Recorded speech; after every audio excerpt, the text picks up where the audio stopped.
Hello YouTube, Scary Guy here with another video. This one is going to be one of my favorite games ever, Dungeon Keeper 2. I don't know if many of you guys would have played this or even heard of it, but definitely one of my favorites, and it's definitely worth checking out. It is a kick butt game. I tried to think of the easiest way to explain this to you guys. It's it's really a real-time strategy game, but it's definitely unique. I was trying to figure out, is it StarCraft and Command and Conquer had a baby and this was born? And not really. It's pretty unique in its own, I must say.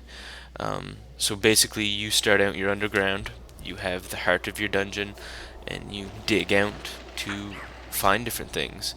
You can see in the top corner, the top left-hand corner, there's a mana bar and there's a money bar. So what I'm doing first off is I need to find a portal so I can get creatures into my dungeon, monsters and whatnot. So I'm just expanding, digging out, making space, and once I expand enough I can go down and get that portal down there. So here I'm getting closer to the portal. You can see my guys are actually mining some gold. And this video has to be heavy edited. I mean, this game, the only downfall to it is that it's so long. I tried to do my quickest rush possible. Like, ignored half the map and went straight to the enemy base. And it's probably still 45 minutes. So this is going to be heavily edited. Hopefully you guys will get the main points, and you'll see enough that you'll like it and want to check it out.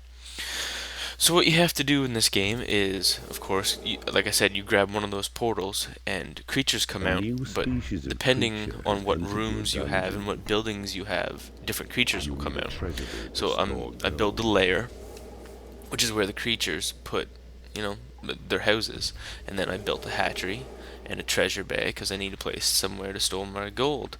So I got some goblins come in. Goblins come in, I think, as soon as you put food down. They're just, goblins just like to eat. So they go over and they make the little A new house, species of and creature has hopefully some other entered your creatures come in. dungeon. And their firefly just appeared. Um, so what you do is you make tons of different kinds of rooms and attract different kinds of creatures. And each room kind of gives you unique abilities and unique bonuses and you know, unique creatures. And there's some creatures that you can't attract by rooms, you have to attract other ways. So like I said, this game is one of those, there's tons of depth to it. It gets complicated later on, but I'm going to try and keep it simple, keep it short, and try and do the quickest introduction to Dungeon Keeper 2 that I can, which probably end up being around 15 minutes, but we'll see. So I'm just expanding what's called my training room, and my units can go in there and train.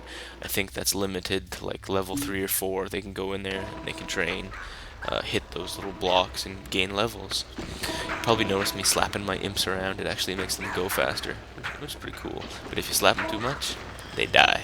And all that's left is little wiggling feet. So you have to dig out land, and then you see the red squares, which is actually claimed land. So that is my territory.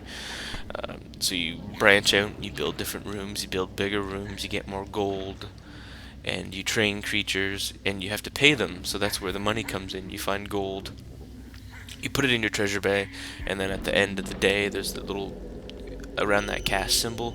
It's a payday. So at the end of the payday, A they new want money. species of So you creature better have has money by entered your then, or you're gonna dungeon. have some unhappy creatures. So expanding a little bit, I got to the middle first, which is this map is all about the middle, because in the middle there's uh, magical items. So I see an enemy wall, that blue wall, and used a spell called Tremor, which wizards, when you have them, they research spells for you. Um, so Tremor knocked down his reinforced wall, and you can see he had a bunch of peons behind it, or a bunch of imps, they call it in this game, and he was trying to repair it as I was attacking it. So I pick up all my creatures and drop them down on my territory, and you can only drop them on your territory, by the way. And used another spell, my wizard's research, which is lets me takes possession of a character and control it like you would kind of a first-person shooter. Another feature that makes this game a little unique. You can go from RTS style to first-person shooter style, and of course, when creatures gain levels, they get new abilities and new spells. So this guy is just like a regular old goblin or a knight. I got picked. So, watching my battle. I'm kicking butt because I've got those 2 magical items, and I'm throwing my imps down to pick up. They pick up the enemy units that are knocked unconscious, and they'll put them in my prison. Or if they're dead, they'll put them in the graveyard. Which the graveyard is one of the most expensive places, because if you have lots of dead things, vampires come, and vampires kick butt. And they'll also take the enemy creatures that are still alive and put them in a prison, and you can build a torture chamber, and different creatures come for different buildings. Like I said, it just gets so complicated, and there's just so many things you can get. It's crazy. So really, I'm just trying to get through this game as quick as I possibly can, trying to kick their butt, trying to win, of course, and picking up dead bodies. You can see all the blood everywhere. The gold falls out of their pockets when they die. It's definitely neat, definitely a fun game too. I always like it. So running out of space to store gold, and I built like a proxy treasure bay. In this game, I often do that because, instead of your imps running through the whole map just to drop off gold, you built it up farther so they don't have to run as far. It makes sense. You can see right there I used a spell. It's called Call to Arms, and what it does is all my creatures rally to that point. So you can see all the little things popping up in the bottom of the screen. It's telling me my prison's full, my graveyard's full, things are dying. So this game invented macro. All this game is about multitasking. There's so many things you have to look after. You gotta watch out for being attacked. You gotta keep your guys happy. You gotta keep them paid. You need room for them to sleep. You need things for them to eat. And later on in long games, it just gets so complicated and so crazy. You end up screwing up with something. It is almost impossible for you not to. There's just so many things you gotta keep track of, so many things you gotta do. If you don't pick up your creatures in time, they'll die. So you don't want your creatures to die, of course, because that's your army. And it gets crazy at points. And keep in mind, like this game's a really early game. You can build a workshop, which gives you trolls, and then trolls can build things into your workshop. You can make doors, you can make barricades, you can make traps, boulder traps, flame traps. You name it, this game pretty much has it. You can find a gem vein, which is like basically gold, but it's unlimited. So you can sit there and mine it constantly and constantly get money, but usually they're out of the way to find.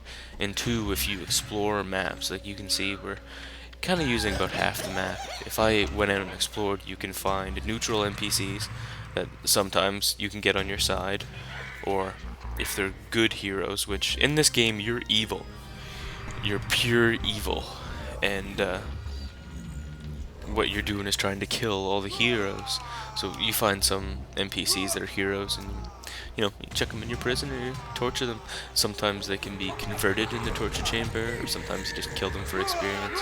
And sometimes you'll find guys that'll jump on your bandwagon. But exploration, you gain things. So I found this guy's dungeon heart, and like I said, I was trying to do it as fast as I could, and rally all my troops to his dungeon heart, and I'm gonna try and take him out quickly, so this game doesn't last any longer. I've had so long games. The campaign in this game's amazing too. It takes forever. You're trying to take over like a map, and it gives you choices too, which way you want to go, what you want to take out first, and whatnot. So it's definitely interesting. I played it a ton years and years ago. I'm really surprised it worked on Windows 7, but I got it to run. I think I had to use compatibility mode, but still it runs fairly nice. There's no frame per second cap in this game, which was really dangerous. I entered it and it was like 170 frames per second. Good thing that when recording it limits it to 30, or it probably would have burnt out my video cards trying to run this thing at 400 frames per second or whatnot.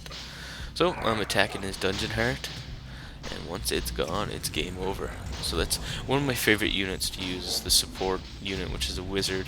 They get a fireball, they get a heal, so sometimes I'll just stand behind my troops and heal them. It's pretty nice. So that thing's in pink, it's injured, and I'm gonna finish it off. And there we go. I kicked that NPC's butt.